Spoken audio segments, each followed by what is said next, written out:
Welcome back everyone.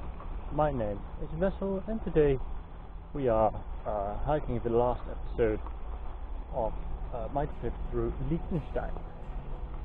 Now today we are walking from Ruggell to Vaduz, the capital of Liechtenstein, which is about 20 kilometers, and immediately after Ruggell we walk along this stream, which is the Binnenkanal, a relatively small canal that runs basically along the entire length of the country of Liechtenstein, just next to the river Rhine,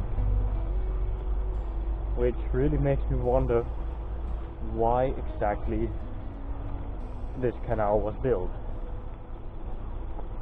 So anyway, when I see something interesting, I will show you. Over here we have the Gambriner See line, which is a small lake near the village of Gambrin on the other side of the lake. But yeah, this lake has a funny backstory. The lake came to be when the Rhine flooded in 1927,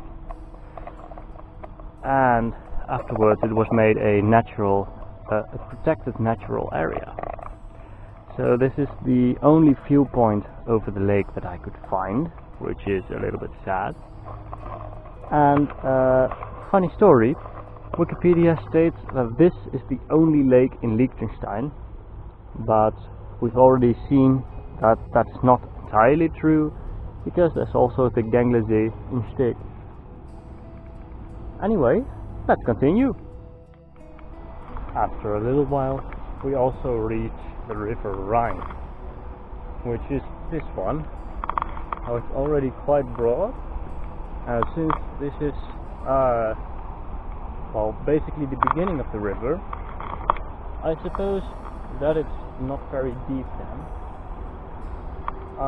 especially considering these pieces of gravel that these patches of gravel that sometimes appear in the river. But with about 1230 kilometers of length, the Rhine is one of the longest rivers in Europe.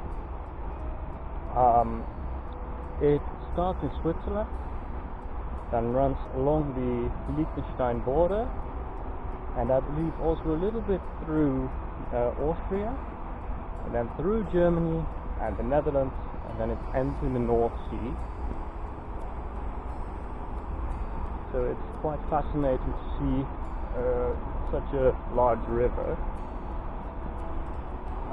Also, quite sadly, the Rhine on the border of Liechtenstein has been canalized, which is the reason that it's flowing in such a straight line, and in all honesty I find that a little bit sad, because it doesn't look natural. Anyway, let's continue. So a few kilometers further along the Rhine we reach the 100 kilometer so that means that at this moment we've already hiked 100 kilometers through Liechtenstein, and there are only 12 more to go. Only 12 more kilometers and this hike is over. So in the village of Schaan we find this church, which has an interesting backstory. This church was built near the end of the 19th century, because the old church, which stood about 200 meters further that side, was demolished. Back then, building this church cost a lot of money, and the inhabitants of the village were a little bit, or actually very poor. So half of the money required to build this church came from a donation from one person, Also, this steeple here is 81 meters high, which makes it potentially the highest or the tallest building in Liechtenstein. Now from here on, we're going a little bit up the mountain to Wildschloss and and then back to Vaduz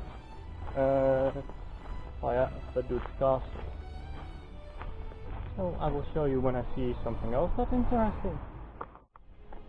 So after climbing about another 400 meters, we reach the ruins of Castle Schaan, also known as the Wildschloss, literally the castle in the wild. Now it is some 400 meters above the valley of the Rhine over there. Up there you can see the village of Schaan, and if we could look past those trees, we would be seeing the capital of Liechtenstein, Vaduz. Now this castle was most likely built near the end of the 12th century, but likely because of monetary issues, it was later closed and potentially burned down. So yeah, that's quite interesting. Also, the name Wildschloss literally means castle in the wild, which is quite a fitting name because out of the 5 castles in Liechtenstein, this one is the furthest away from any village. Now from here it's only about 4 kilometers back to the capital of Liechtenstein. So we're also passing by Castle Vaduz, but before we are there, we may see something else that's interesting. So near the end of our hike, we reach Castle Vaduz, which may actually be the oldest of the 5 castles in Liechtenstein. This side, the eastern side, has been built in the 12th century, and later other parts of the castle were also built in addition to this. Now, in the year 1712, the royal family of Liechtenstein bought the castle, and since that moment the royal family lives here. And the start of the 20th century, the castle got a few renovations, and each year on the national holiday on August 15th, the castle is open for visitors. But the rest of the year it's not, sadly, because it looks quite nice. Anyway, that was my hike through Liechtenstein. I hope you enjoyed it. Of course there's going to be a review about the country. Stay safe, stay healthy, and I will see you all.